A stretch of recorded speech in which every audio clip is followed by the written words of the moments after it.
Mesdames et messieurs, bonjour et bienvenue à cette grande édition de ce mercredi. Et tout de suite, acheminons avec cette actualité. La jeunesse rwandaise a affirmé être prête à investir ses efforts dans des actions de construction nationale plutôt que de destruction, contrairement à certains de leurs pairs qui avaient été instrumentalisés lors du génocide perpétré contre les Tutsis en 1994. L'édita avec Jean-Benoît Michel.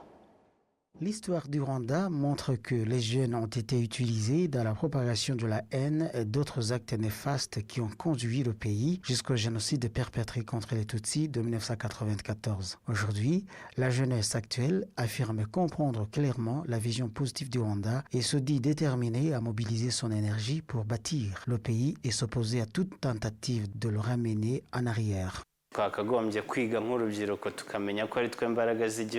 Nous, les jeunes qui sommes la force du pays, devons tirer des leçons du passé et profiter des opportunités de grandir dans un environnement politique sain après la libération du pays. Nous apprécions le rôle des Imotanyi qui ont rétabli la vie normale. Nous devons étudier avec sérieux car le pays a besoin de nous. Notre contribution est essentielle et c'est en unissant nos forces que nous pourrons avancer.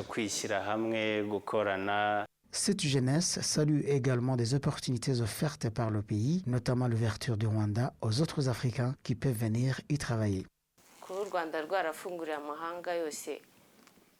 Le fait que le Rwanda ait ouvert ses portes au monde est une opportunité car cela nous permet aussi d'apprendre et de faire davantage. Le ministre de l'Unité nationale de l'engagement civique, Dr Jean Damascène Bizimana, appelle les jeunes au Rwanda comme à l'étranger à se rappeler qu'ils représentent l'avenir du pays.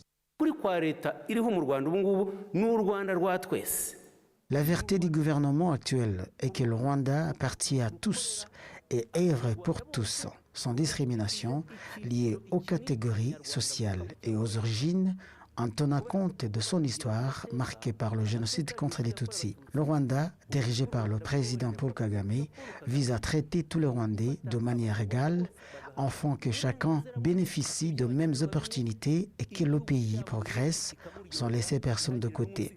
Le Rwanda a besoin de tous ses enfants. Le Rwanda a besoin de tous ses enfants, qu'ils vivent à l'intérieur ou à l'extérieur du pays, tant qu'ils ne sont pas dans une logique d'exil. Actuellement, les jeunes constituent la majorité de la population rwandaise avec plus de 75% âgés d'au moins de 35 ans. Cela implique une grande responsabilité dans le développement du pays, notamment à travers l'innovation et l'usage des technologies modernes, aujourd'hui fortement encouragées et plus productives que les méthodes traditionnelles. Le ministre de la Défense, Malisa Monda Juvenal, accompagné de certains parlementaires, des autorités de la province du Nord et plusieurs autres personnalités, s'est joint aux habitants du district de Musanze pour une cérémonie commémorative en hommage aux Tutsis tués le 15 avril 1994 dans l'ancien palais de justice de Ruhengeri. Ces derniers y avaient été évacués et on leur avait assuré leur sécurité. Une cérémonie de dépôt de gerbes a d'abord eu lieu sur les rives du fleuve de la rivière Mukungwa en mémoire des victimes, puis des cérémonies se sont poursuivies au mémorial du district de Musanze. Les Tutsis réfugiés des anciennes communes de Gatonde, Ndusu, Nyerutovu et Tiabingo avaient été conduits là par les autorités de l'époque qui leur avaient garanti leur sécurité lors de leur évacuation vers la République démocratique du Congo. Des survivants du génocide réfugiés à l'ancienne cour d'appel de Ruhengeri ont témoigné avoir été attaqués par les Interahamwe et les ex-FAR qui ont utilisé des fusils, des grenades et des armes traditionnelles pour les massacrer, faisant plus de 800 victimes parmi les Tutsis. 32 ans après les événements, ces survivants se réjouissent de la transformation de l'ancien bâtiment de la cour d'appel en mémorial pour le district de Musanze, permettant ainsi de perpétuer la mémoire du génocide perpétré contre les Tutsis. Et commémoration pour la 32e fois à Nharama, en district de Wujisera, du génocide perpétré contre les Tutsis ce mercredi. À cette occasion, 153 corps des victimes du génocide ont été inhumés en toute dignité. Ces corps ont été retrouvés dans les secteurs de Muogo, Nyamata, Mayandje, Musenyi et Nharama. Mukandeze et Angélique, s'exprimant au nom des familles qui ont enterré leurs proches ce mercredi, a remercié les forces du FPR qui ont mis fin au génocide après avoir vaincu les forces génocidaires. Elle a lancé un appel à toute personne détenant des informations sur le lieu où se trouvent des corps des victimes du génocide contre les Tutsis de les partager afin qu'ils puissent être inhumés, car certains ont choisi de garder le silence. Le message du représentant de l'organisation Ibuka, qui défend les intérêts des rescapés et du génocide lors de cette cérémonie, a réaffirmé l'importance de cette cérémonie à Kwibuka pour l'unité des Rwandais et a exhorté ceux qui adhèrent encore à l'idéologie du génocide à l'abandonner, car elle ne leur apportera rien d'autre que leur destruction et le déshonneur qu'elle fera à leur famille. Et des survivants du génocide perpétré contre les Tutsis en district de Gasabo, dans l'ancienne commune de Gikoro, ont déclaré que la commémoration du 15 avril permet de se souvenir du chemin de croix emprunté par les Tutsis réfugiés sur cette colline et qui ont trouvé une mort atroce. Plus de détails avec Patrick Nilidandi. Lors de la 32e commémoration du génocide perpétré contre les Tutsis, en 1994, en secteur Rusororo, 15 corps ont été inhumés en toute dignité au mémorial du génocide des Ruhanga, situé à l'intersection de 4 secteurs. Ouizé Jean-Baptiste, représentant des familles des victimes, a retracé le chemin de croix emprunté par les Tutsis et exécuté dans l'église anglicane de Ruhanga. Le président de l'association qui défend les intérêts des survivants du génocide, Ibuka, Gakwenzire Philbert, a salué le courage des soldats du FPR Inhotanyi qui ont permis à certains Tutsis de survivre car les assassins avaient l'intention de les exterminer tous. Le secrétaire d'État au ministère des Infrastructures, l'ambassadeur Jean de Dieu Wihanganye, a souligné que les survivants du génocide avaient eu le courage de pardonner à leurs bourreaux et appelé tous les Rwandais à promouvoir davantage le programme Ndi Umunyarwanda.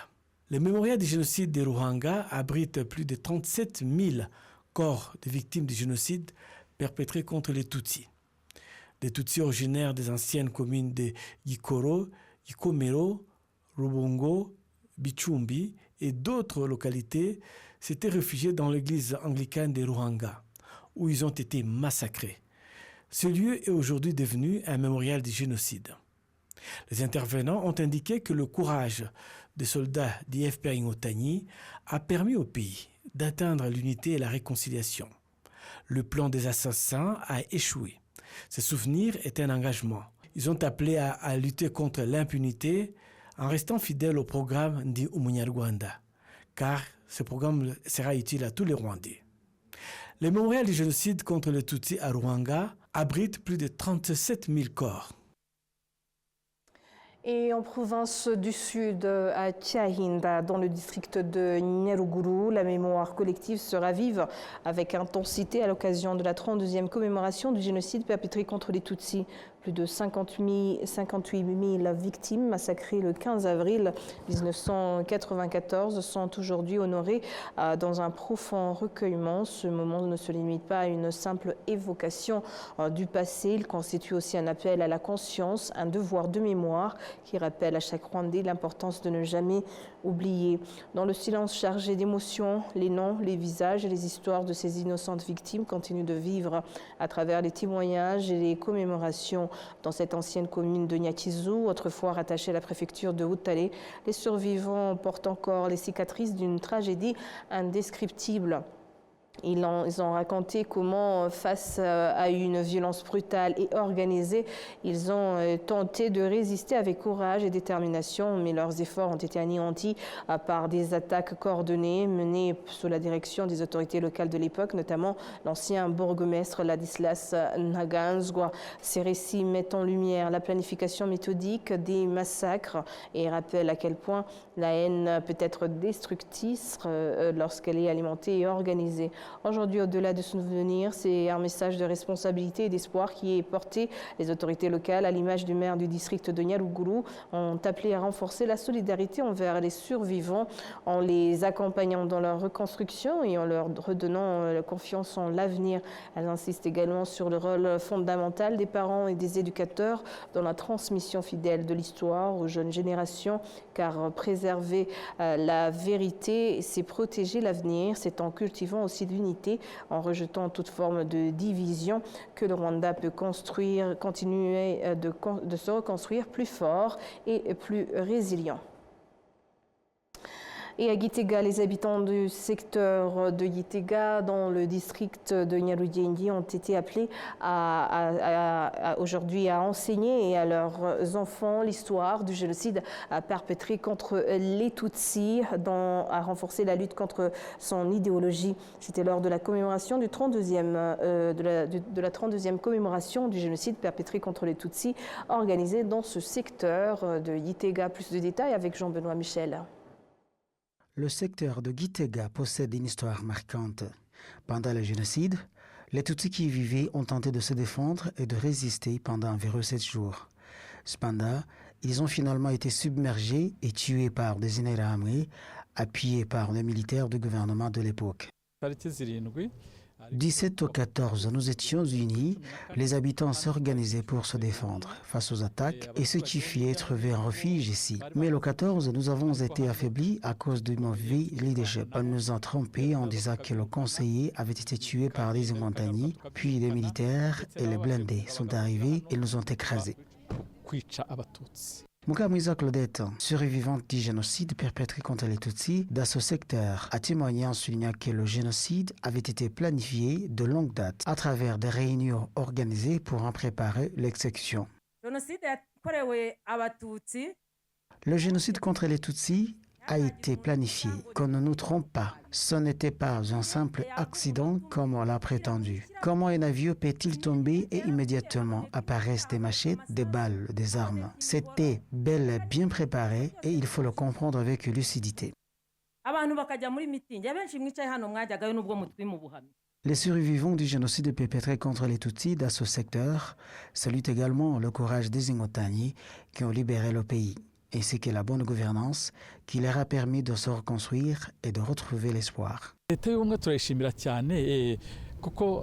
Nous apprécions énormément le gouvernement d'unité, tout comme les Inkotanyi dirigés par le président de la République. Sans eux, nous ne serions pas là aujourd'hui. Ils sont venus, nous ont apporté la sécurité et nous ont permis de revivre comme des Rwandais. Le secrétaire exécutif du district de Nyarugenge, Ingangare Alexis, a exhorté les parents à transmettre aux enfants les valeurs de la culture rwandaise, à renforcer l'unité et à promouvoir l'esprit d'Undi Munyarwanda. Ndagira ngo fate uyu mwanya babyeyi bana rubyiruko. Je profite de cette occasion pour demander aux parents d'enseigner à leurs enfants que les mauvaises idéologies n'apportent rien. Transmettons-leur plutôt ce qui est utile. Les divisions ethniques ne nous aident à rien, Elles détruisent le pays. Nous devons nous engager sur 3 priorités. Préserver l'unité et la réconciliation, soutenir les survivants et éduquer nos enfants. Le mémorial du génocide de Gitega abrite plus de 5000 Tutsis tués, dont ceux qui vivaient dans ce secteur ainsi que d'autres provenant des zones environnantes. Et à présent, parlant des 32 ans après le génocide perpétré contre les Tutsis, les survivants vivant dans des zones de la ville de Kigali, autrefois marquées par des barrières meurtrières, ont témoigné aujourd'hui d'un profond changement dans leurs conditions de vie dans des lieux comme Muhima, Kishutiro, près de l'église, ou encore Sainte-Famille, où se dressaient des barrières devenues symboles de violence et de mort. La vie a repris son cours. Cet espace, jadis témoin d'atrocités, se sont transformés en lieu de vie, porteurs d'espoir et de renouveau. Les survivants se souviennent avec douleur de ces moments sombres, mais expriment également leur reconnaissance face aux progrès réalisés depuis la fin du génocide. Ils soulignent que les avancées observées aujourd'hui reposent sur une gouvernance qui a su promouvoir l'unité et la réconciliation entre les Rwandais. Grâce à cette dynamique, beaucoup ont retrouvé confiance en la vie et en l'avenir, reconstruisant progressivement leur quotidien dans un environnement apaisé. À travers leurs témoignages, ces survivants lancent un appel fort à la jeunesse rwandaise. Ils les encouragent à préserver fidèlement la mémoire historique du pays, à rejeter toute forme d'idéologie génocidaire et à s'engager activement dans la construction d'une nation fondée sur la paix, l'unité et le développement durable, car c'est en s'appuyant sur les leçons du passé que se bâtit un avenir solide et harmonieux. Au Rwanda, l'abolition de la peine de mort, décidée en 2007, continue de susciter des réactions près de 2 décennies plus tard. Entre justice, réconciliation et image internationale, cette décision est aujourd'hui perçue par beaucoup comme un tournant majeur dans l'histoire du pays après le génocide perpétré contre les Tutsis. Reportage. Justice internationale. Les survivants du génocide perpétré contre les Tutsis en 1994 ont salué les efforts continus du gouvernement pour traquer les suspects vivant à l'étranger, soulignant que ceux qui sont arrêtés et poursuivis servent d'exemple dissuasif pour les autres. Après la fin du génocide en 1994, la priorité immédiate était d'identifier les responsables et de les traduire en justice. En 1995, le tribunal pénal international pour le Rwanda, TPIR, a été créé à Arusha en Tanzanie. L'avocat nigérian Dr Charles Adeogun Phillips, qui a exercé comme procureur, se souvient des difficultés rencontrées au cours des premières années. One of the first challenges we faced was having to Ce groupe avait pour mission de mener des enquêtes sur les auteurs du génocide et de délivrer des mandats d'arrêt internationaux afin de permettre leur arrestation dans les pays où ils s'étaient réfugiés. Cependant, depuis 2007, bien que cette équipe ait établi des listes et transmis des mandats via les ambassades des pays concernés, concernant plus d'1 millier de suspects répartis dans différents pays du continent africain, ces États n'ont manifesté aucune volonté politique. À ce jour, ils n'ont apporté aucune réponse au Rwanda. À titre d'exemple, la République démocratique du Congo n'a entrepris aucune action démontrant une volonté de rendre justice. Sur les 93 affaires traitées par le tribunal, certains des principaux architectes du génocide ont été acquittés, tandis que d'autres ont reçu des peines que beaucoup ont jugées disproportionnées par rapport à la gravité de leurs crimes. En 2007, le Rwanda a mis en place une unité spéciale chargée de traquer les suspects du génocide. Toutefois, selon l'expert juridique Jules Marius, cette initiative a produit des résultats limités. Après que le FPR ait mis fin au génocide, de nombreux fugitifs se sont réfugiés en France, en raison de leur relation étroite avec le régime en place à l'époque, qui avait accepté de les protéger. La France a continué de leur offrir une certaine protection jusqu'à la 20e commémoration du génocide. Par la suite, le pays a changé d'attitude et en 2014 a jugé le premier Rwandais, à savoir Pascal Simbikangwa. Cependant, malgré cette avancée et les 8 procès tenus depuis lors, la justice en France reste lente. En effet, une trentaine de dossiers restent encore à instruire. Ce retard dans le traitement des affaires fait que certains suspects risquent de décéder avant d'être jugés, compromettant ainsi le processus de justice. Des praticiens du droit affirment également que l'implication présumée de certains États étrangers dans le génocide a dans certains cas contribué à protéger les suspects ayant trouvé refuge sur leur territoire. C'est ce que souligne Maître Richard Gisagala, avocat représentant des victimes dans des affaires de réparation liées au génocide à travers l'Europe. Sur plus de 1000 mandats d'arrêt émis par le Rwanda contre les suspects du génocide vivant dans différents pays, seulement 59 individus, soit environ 5%, ont été appréhendés. Parmi eux, 30 ont été extradés vers le Rwanda pour y être jugés, tandis que 29 ont été poursuivis dans les pays où ils ont été arrêtés. Beaucoup d'autres restent en fuite, y compris dans des pays de la région.